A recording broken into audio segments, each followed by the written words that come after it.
I just don't understand.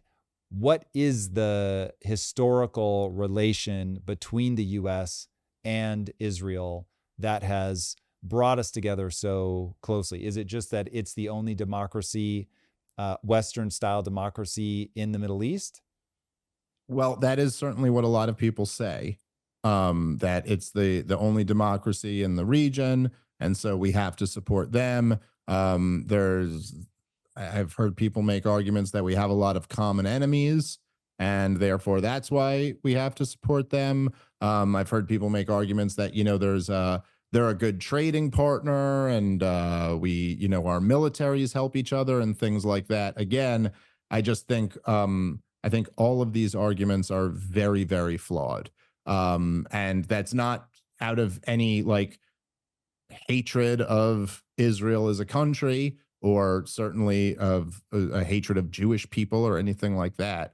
But I do just think that there's the I think all of those arguments are wrong. I think essentially Israel is not a democracy. They you kind of I mean, they are a democracy inside Israel proper. However, they've had control of Gaza and the West Bank since 1967. And none of those people have any voting rights or any rights whatsoever for that matter. And I just don't think, I mean, maybe you could get away with that for like a few years after a war. You occupy an area and then turn it over to them being independent. But if you've kept an area totally controlled for since 1967, and none of those people have any voting rights at all, I don't know how you can consider yourself a true democracy. I think the term apartheid state makes a lot more sense. Okay. And do you believe the narrative that Israel does not want to be controlling that area? They would rather be hands off. I think it was back in 2005. They withdrew, and it's like, hey, cool, you guys do your thing. We're just protecting the border. Does that narrative just ring completely false? Yeah, I mean, like I think if you don't want to be occupying an area, then well, they're sure going about it all wrong if they really don't want to be occupying that area. And the pullout in 2005 is totally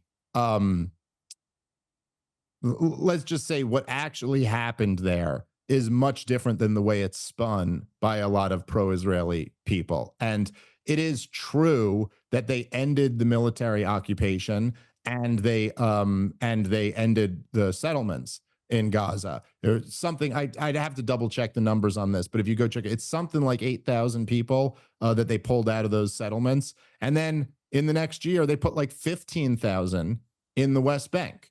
And then you can read about this in their own writing, where they essentially said that they were like, well, the whole purpose of this is to freeze the peace process, because now we can say, hey, look, we gave them their own state here in Gaza, and this way we can keep building up in the West Bank. It's if you go search Smotrich, Google Smotrich and formaldehyde.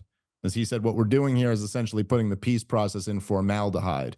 And yes, it's true that since 2005, Israel has not technically militarily occupied Gaza as they had from 1967 to 2005, as they do from 1967 to this day in the West Bank. But they put a total blockade around the country, and they control who and what goes in and out. They control the airspace, the sea space. I guess there is no airspace anymore because they don't have an airport. They control how far you can fish off the coast of Gaza. I mean, they have the thing under complete control. It's as Sheldon Richman put it, where he said it's as if the prison guards all left the prison and surrounded the prison. And then they said, look, we freed everybody. But that's not really freeing everybody. That's just imprisoning them without there being guards in the prison. And so, no, I don't think there has been a ton of deals on the table over the years to give the West Bank and Gaza some degree of autonomy. And the pro-Israeli side will say, well, it's the Arabs just always keep turning down the deals, and we offered them all these deals, and they keep turning them down. But at the end of the day, you don't really even need a partner to stop occupying a place. You could just stop occupying them. And so I don't buy into it at all that they really sure do hate that they have to do this, but they've just had to do this for over 50 years. Do you think that the Israelis believe that the Palestinians are a security threat?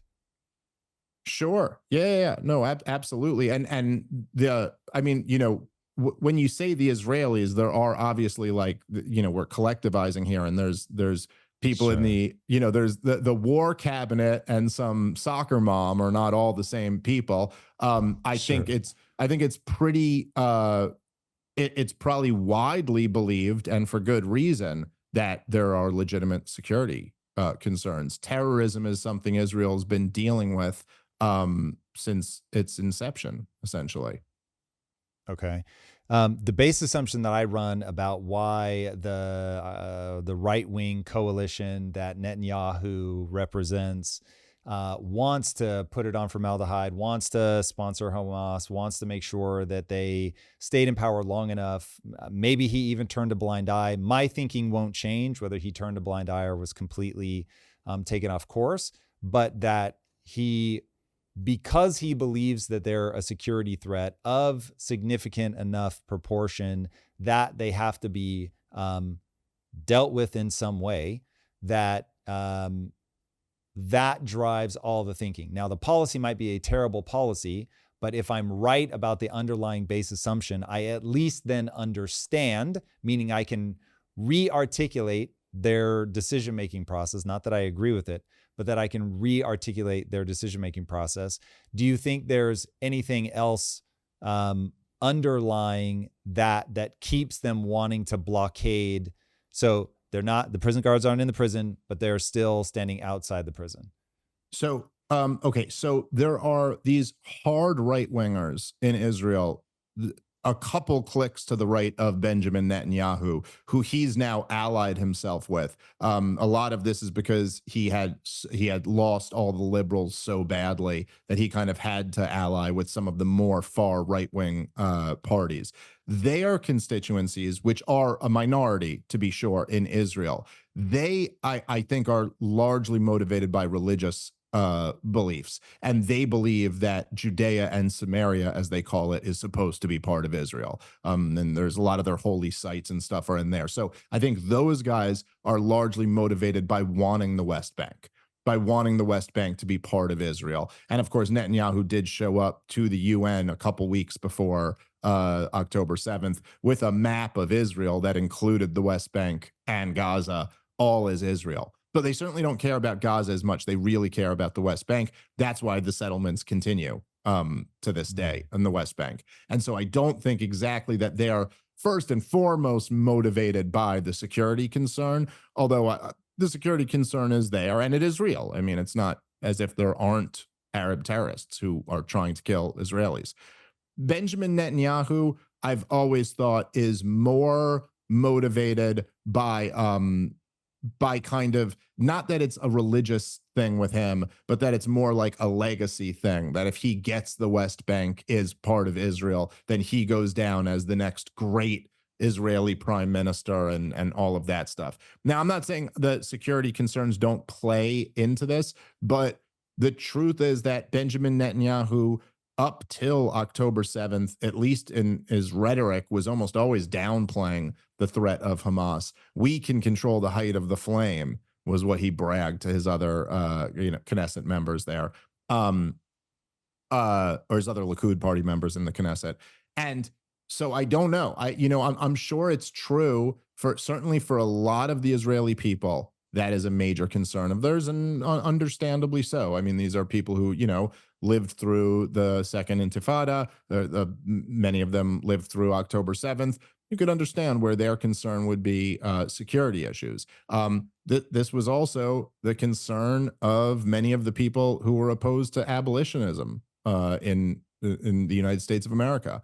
Many of the people who didn't want to abolish slavery said that they had real security concerns, that if you freed all these slaves, all these people you've been enslaving for so long, they were going to try to kill you if you gave them their freedom. I mean, I can also understand why they had those concerns. Like those are legitimate concerns. The thing is that you just go, like, it's an old Thomas Jefferson quote, right? Which he said, I always butcher this. I bring it up a lot too, but where he said, we have the wolf by the ear, and we can neither afford to hold on to it nor to safely let it go. And that was him talking about the slavery dilemma. It's like, well, what are we going to do? What, we're going to make them all citizens, and then they have Second Amendment rights? You're telling me these people we were just enslaving can go buy a gun now? They're going to come kill all of us. And you could understand where that's a legitimate concern. But any decent person looking back at that now also recognizes that you're going, yeah, but you can't enslave people. So I do think there are security concerns on the Israeli side, and I think even legitimate ones. The thing is that you can't hold the wolf by the ear forever. And at a certain point, you gotta just pull the band-aid off and say, like, okay, we're not going to be in the business of occupying other people anymore.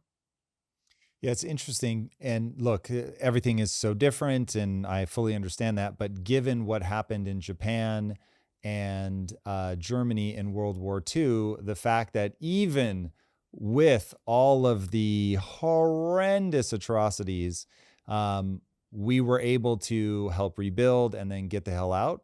So, look, there's geography Well, I don't concerns. know That's why about I was the asking about that. I don't know about the get the hell out part, but we did help rebuild. I think we still Really, do got you feel troops. like we? I But think we still got troops do in we both have areas. anything you would consider an occupying force in Japan?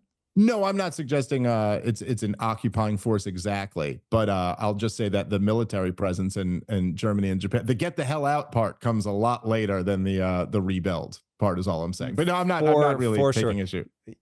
Yeah, that'll open a can of worms that unfortunately I know we don't have time for. But the one last thing that I want to map your base assumptions around is the argument that you're going to hear a lot is the lack of moral equivalence between what happened on October 7th, which is a barbaric act of terrorism, versus a military response to a barbaric act of terrorism, plus them having hostages.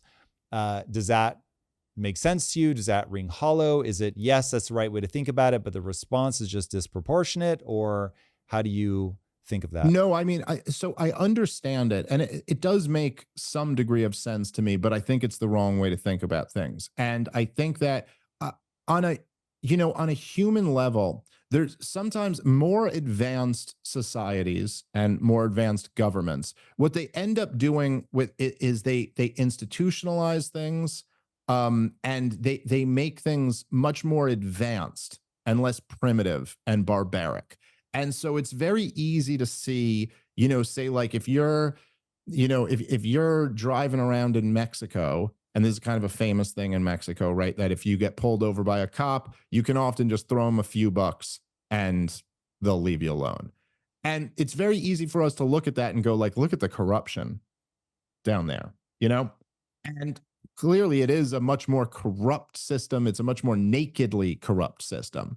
Our corruption comes in different forms. Now, if you get pulled over by a cop in the United States of America, probably don't try giving them money. That's almost certainly not going to work. That's just not the way our corruption works, because our corruption isn't primitive and barbaric. Our corruption is more like the prison guard union will lobby to keep mandatory minimums for marijuana.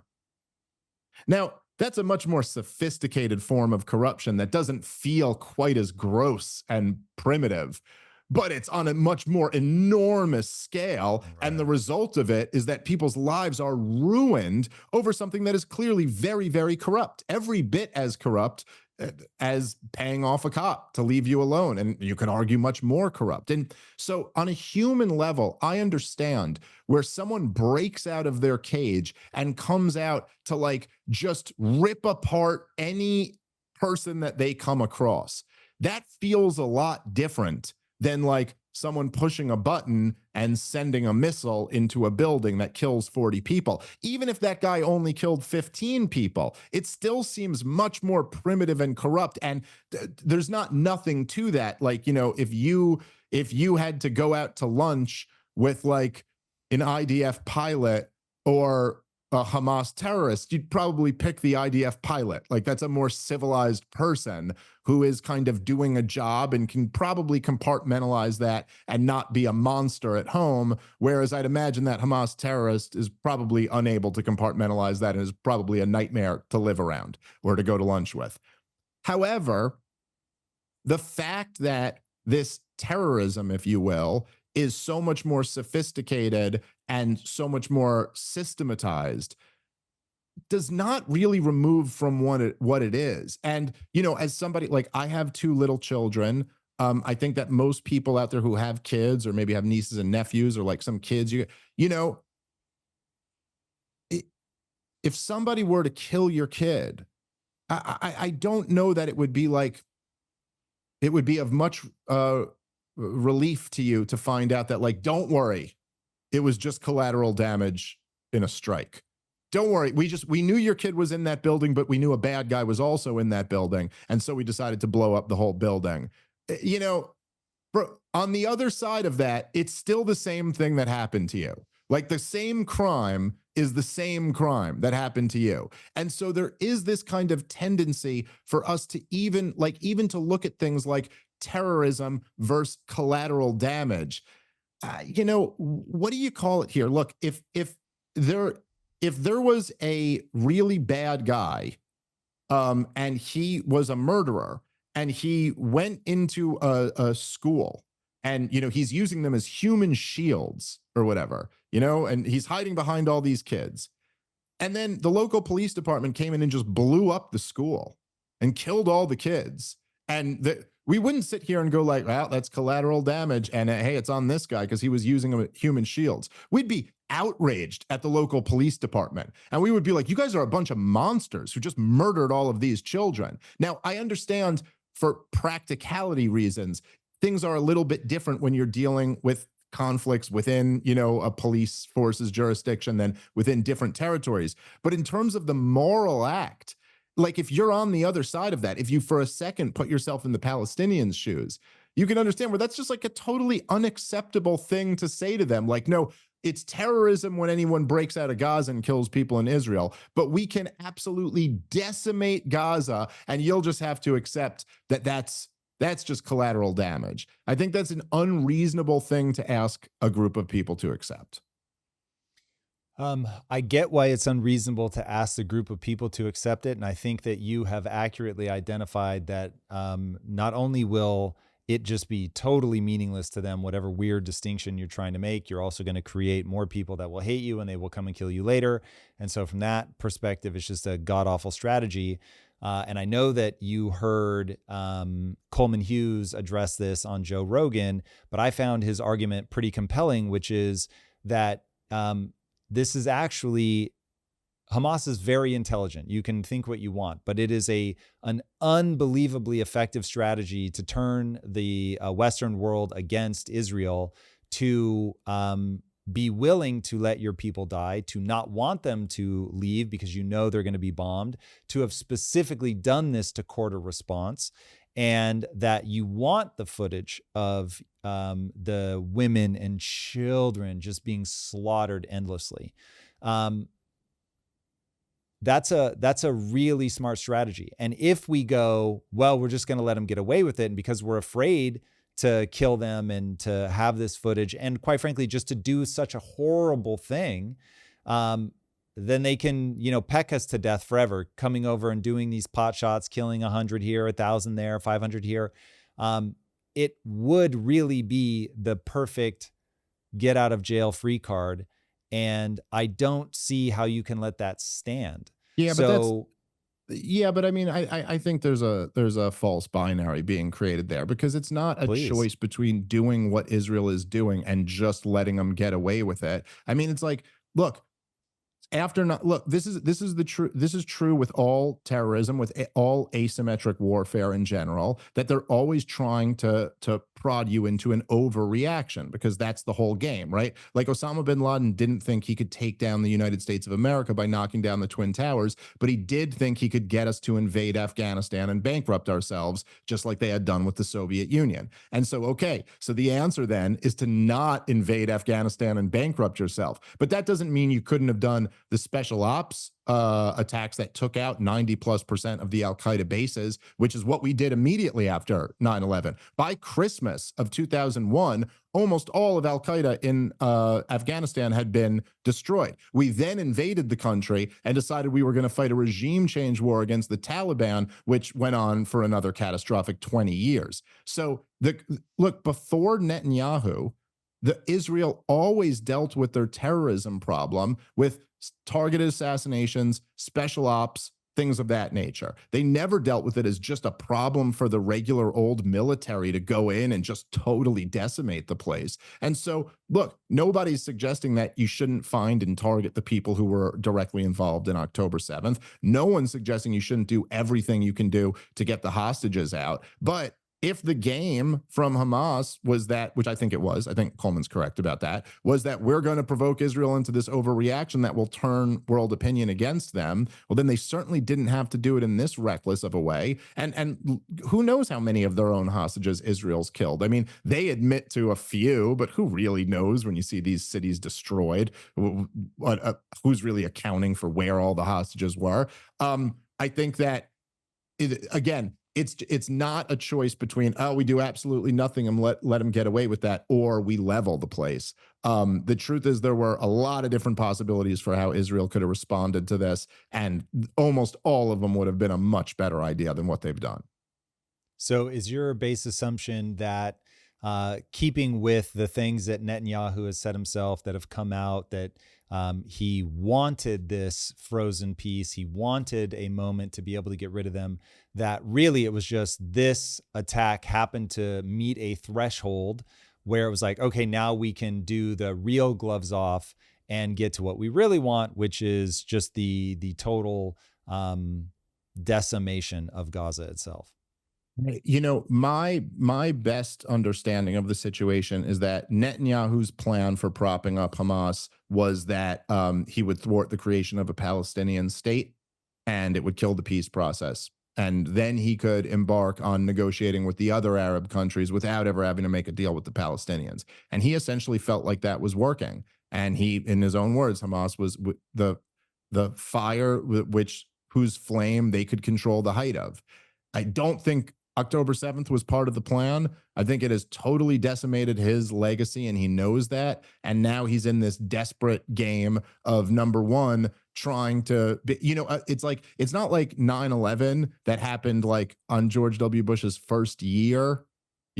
Like, he's the longest serving prime minister in Israeli history, and it just happened at the end.